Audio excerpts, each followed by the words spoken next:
Greetings and salutations, friends, and welcome back to more Warhammer 40k lore, where today, as Pseudo indicated last week, we are going to cover another aspect of the Sabbat World's Crusade, the Sons of Sek. But I'd like to ask you for a moment of your time first. The last video where I talked about the Blood Pact, I also explained why it really should be the beginning of a larger series and why it wasn't. But a lot of people then in the comment section did ask for a larger Sabbat World's Crusade series, and I particularly identify with one of the arguments made, namely, don't do it for Games Workshop, do it for us.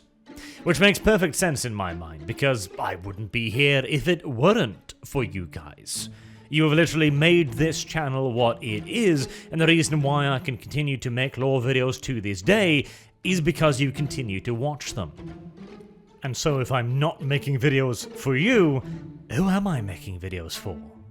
But this places me in a bit of a conundrum because, of course, a major lore series is, well, just that. It is a major undertaking. Even more so as I am currently engaged in some other things too, but simultaneously, the major lore series might also be a springboard for that as well. So I've decided I want to gauge interest a little bit, so I will leave a link to a community post in the description down below. Please do visit it and give me your feedback on what you would like to see, as I'll have a couple questions in there, which will give me a little bit of a better idea of what I might be getting myself into should I choose to go ahead with a full Sabbat Worlds series. Now, with the administrative tasks out of the way, let us get on with the main topic of today, the Sons of Sek. As the name states, the Sons were the creations of the Chaos Magister Anaquanar Sek, and would serve as his personal army during the Sabbat World's Crusades. The Sons, much like the Blood Pact, were a highly irregular chaos formation of elite infantry that possessed both discipline and order along with a clear rank structure, allowing, in turn, the Sons to carry out focused, objective-oriented combined arms operations, both alongside heavy Sons assets like tanks and artillery, but also hordes of screaming cultist fanatics. This is likely all starting to sound very familiar, as we covered the Blood Pact quite recently, and indeed, it's supposed to. As Anaquanar Sek, after having lost the internal chaos civil war for leadership, after the death of the warlord Nad-Zibar at the hands of the Imperial War Master Slado, realized what the winner of that civil war, Urlok Gaur, had, and he did not: a professional, obedient army. And so he set out to make one for himself. Because in reality, if we're talking about who was the better leader, the better general, the better strategist, the better tactician, the more intelligent of the two individuals, Anaquanar Sek had the Gaur beaten by a landslide. This was reflected in the two's status before the death of Nad-Zibar. Anaquanar Sek had been one of the old warlord's most favoured servants, without whom Nad-Zibar probably would never even have made it out of the sanguinary worlds, much less so conquering the entirety of the Sabbat sector, whereas Urlok Gaur was nothing more than a minor warlord, who was able to take advantage of the chaos of Nad-Zibar's death to steal authority from its rightful owner, Sek, something that he never forgave the Gaur for. But Anaquanar Sek's far more traditional chaotic armies, made up of billions of cultists, were simply no match for the Blood Pact. And whereas all the other warlords were too far gone to see their errors, Sek was that most dangerous of all enemies, the one capable of learning from his mistakes.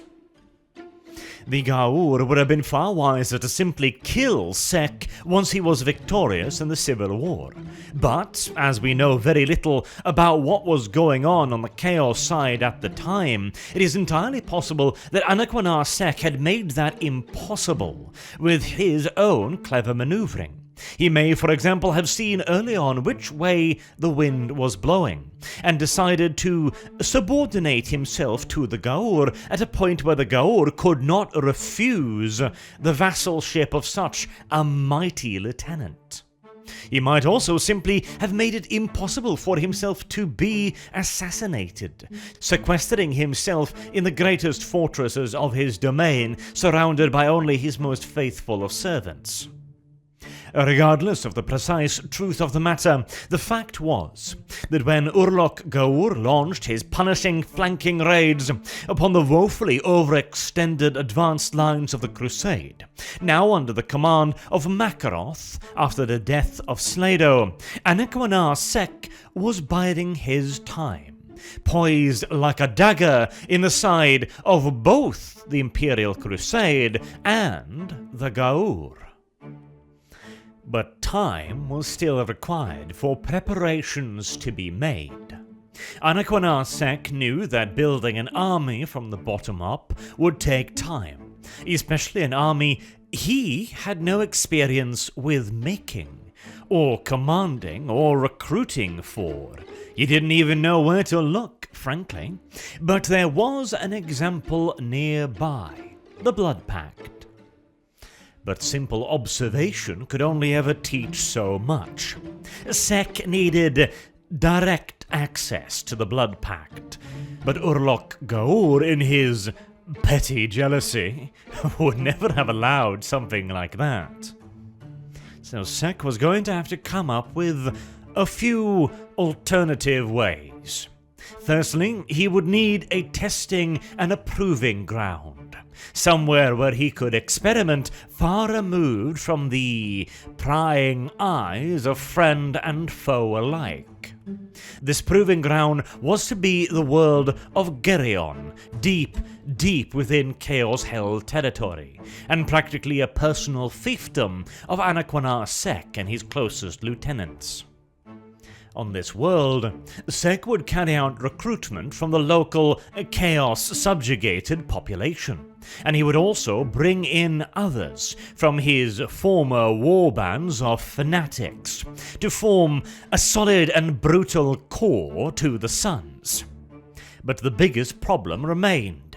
He needed instructors and teachers, people with in-depth knowledge of the Blood Pact and, preferably, the Imperial Guard upon which they were modelled. But unfortunately, such individuals were not in ready supply in the more chaotic quarters of the Sabbat worlds, as having any in-depth information about the Imperium, military or not, would have carried an automatic death sentence just a few years ago. And acquiring Blood Pact personnel, whilst theoretically more abundant, had its own set of challenges. Each and every single member of the Blood Pact was sworn personally to Urlok Gaur. And whilst even so, some of the grunts, the foot sloggers, might be easy enough to sway with promises of favour and fortune, those with real knowledge, the officers, the lieutenants, and the generals, their loyalties were unlikely to be so easily swayed, forcing Sek to embark on a long-term plan of infiltration and information gathering within the Blood Pact. Undoubtedly, hundreds, if not thousands, of his agents were discovered and summarily executed, but over time, slowly but surely, the poison began to seep in, until the Blood Pact had been thoroughly infiltrated to the point where the turning of major personnel could begin.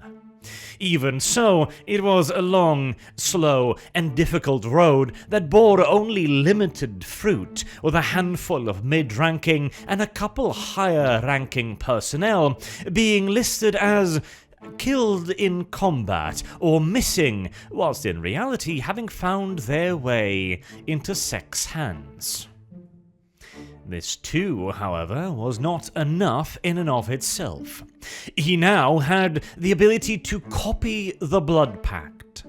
But he knew damn well that the imitation would never be as good as the original. He needed to improve upon the formula, and he needed to expand upon it. The Blood Pact were, in their own ways, extremely limited, still more cult than true army. And if Sek had learned anything from his embarrassing subjugation at the hand of the Gaur, it was that an army was what was needed, not a cult.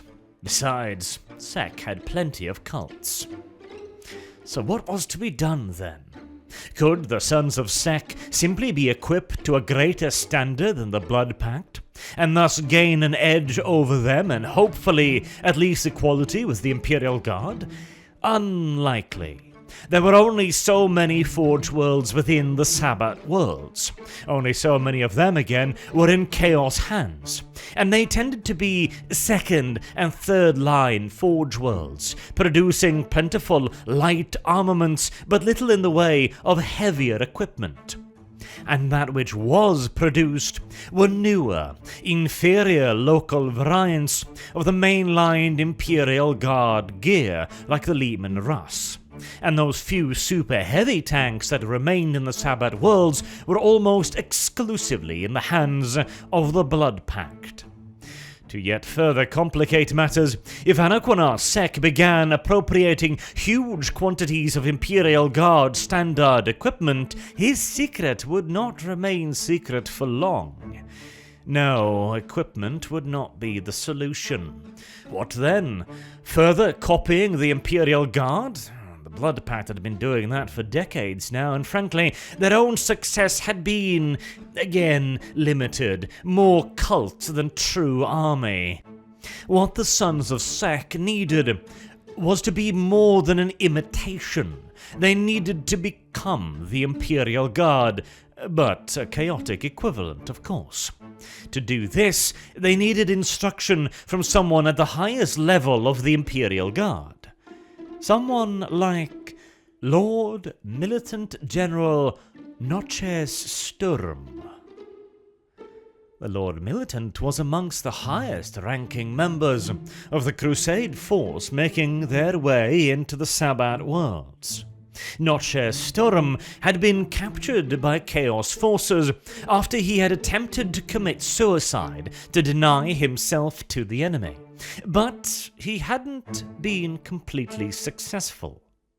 The man had suffered severe memory loss and seemed of little use to anyone, but Anaquanar Sek thought otherwise and made sure to secure the general on Geryon, where he was given the finest care and a personal attendant whose duty it was to gain the general's affections and to gain his trust, and eventually, whilst slowly rehabilitating the general and regaining his memories, to extract all the knowledge possible from him, and if possible turn him entirely to the cause of chaos, whilst still retaining his imperial mindset. This was the problem with so many generals, you see, who turned to chaos voluntarily.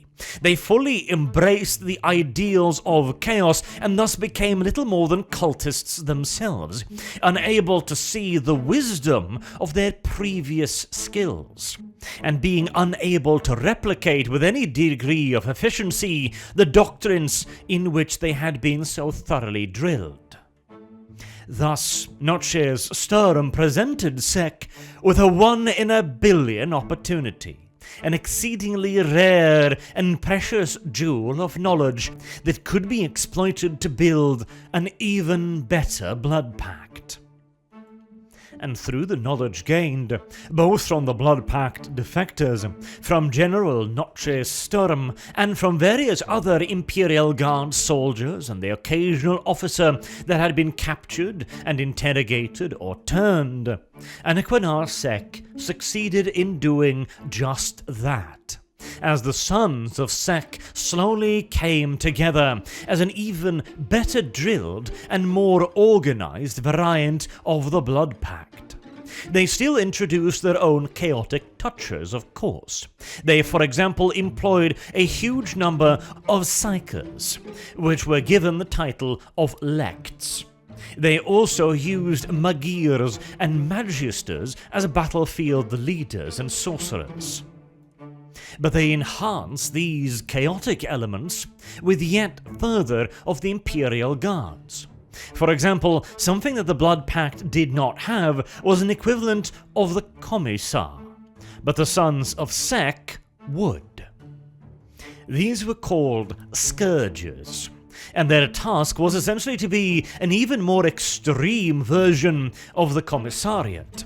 They were there to maintain morale, in this case, in the example of pure fear.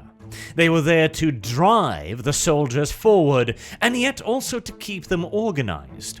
They were there to have the knowledge of an officer, of objectives and how best to achieve them, and also with the authority to make sure that those objectives were achieved at any cost. They also fulfilled the role of political officers, ensuring that what Anaquanar Sek had done to the Blood Pact by poaching their talent and officers could not be done in reverse, as those with lacking loyalty in Sek would swiftly find themselves on the receiving end of a Scourge's bolt pistol. The Sons also further improved on the organizational structure of the Blood Pact. In the first place, for a chaotic force, even just having officers, having ranks, and a thoroughly maintained hierarchy capable of pursuing objectives was a rarity in and of itself. But at the end of the day, all this really did was split the Blood Pact into various warbands of differing sizes, far from ideal and far from a good organizational solution. And so the Sons of Sek introduced the idea of regular, organized formations of set sizes, of set numbers, and of set places within the hierarchy, such as the regimental equivalent, the Sanguinary, or the squad equivalent of the Paxons. This was still a far cry from the much more granular design of the Imperial Guard, with the battalions, companies, platoons, sections, and combat squads. But it still allowed for a far greater degree of flexibility, of planning, and efficient design than the Blood Pact, as it allowed the Sons of Sek commanders to give out objectives to groupings of men that they knew the precise size of. They knew their combat capabilities, they knew their equipments and their specializations. They could always make sure that the unit best suited for the task at hand was assigned to it, and they could always make sure that they had so and so many men required by assigning in turn so and so many Sanguinaries or so many Paxons. The Sons of Sek also had a further advantage.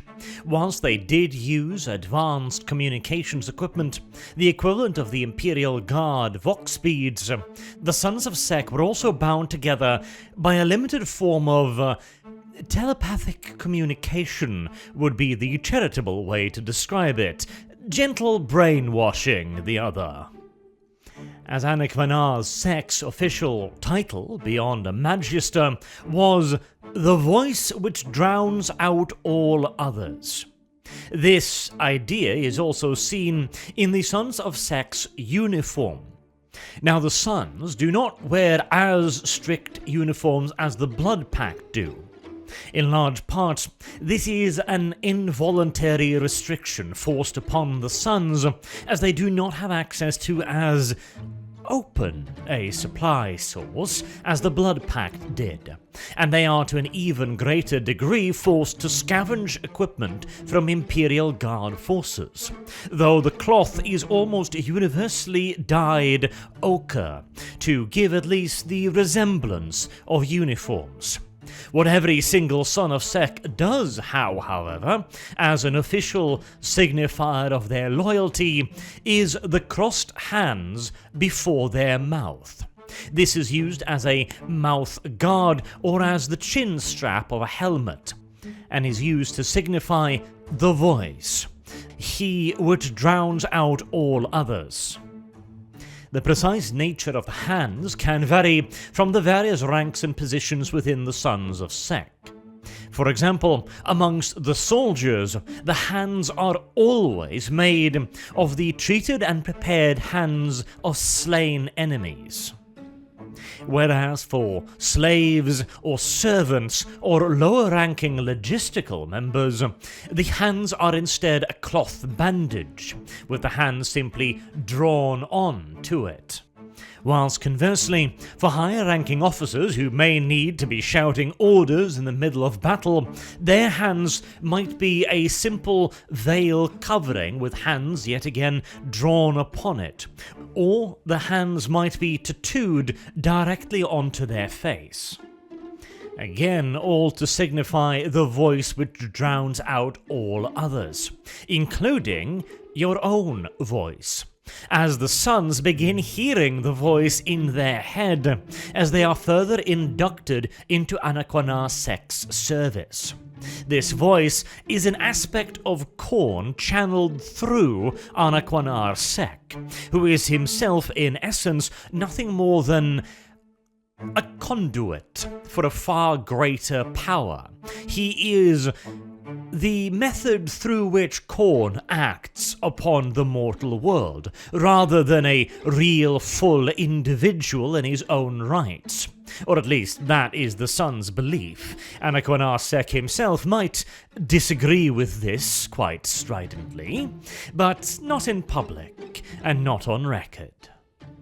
This mild form of telepathy is not usually very well suited to battlefield conditions, as it normally just shouts things like blood, or kill, or maim, or fuck their corpses, and stuff like that at whomever is currently hearing it. But in theory, and in a few cases of actual practice, the Sons of Sek can communicate using the voice, or at least those at the top can use it to communicate at those further down the rank ladder.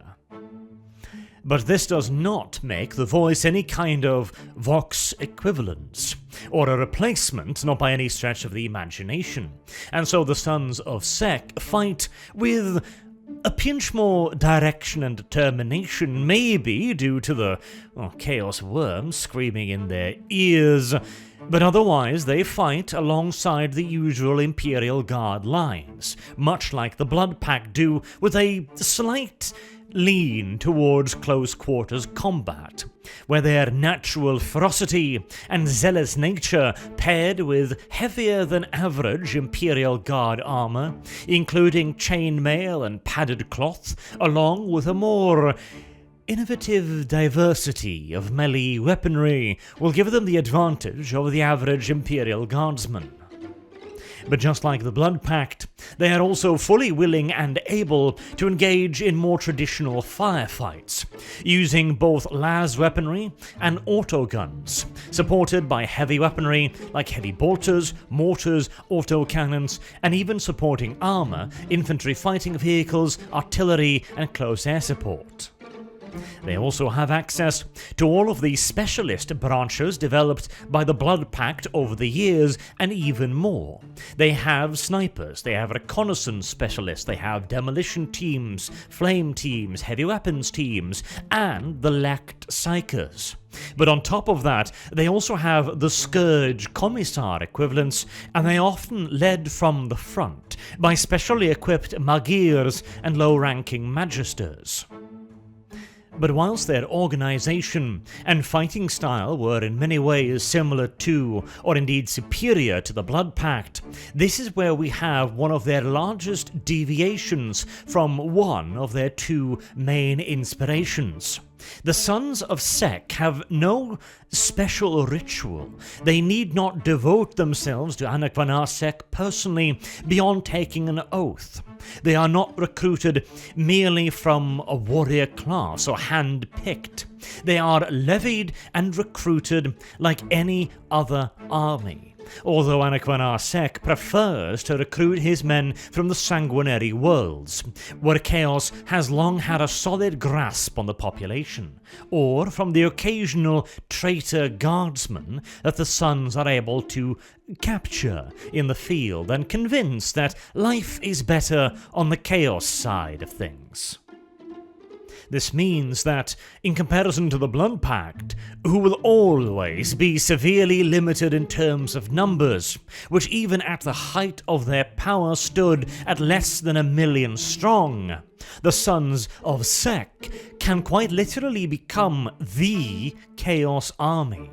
It could be made up of uncountable millions and billions and trillions, just like the Imperial Guard is. But luckily for the rest of the galaxy, they never got quite that far. As one of their strengths, the voice which drowns out all others also turned out to be one of their main weaknesses.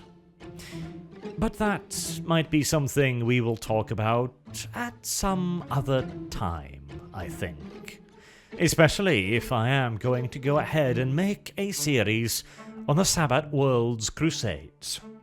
So for now, until next time, I have been Arch. Thank you all very much for listening, and I hope to see you all again soon. Have a good day.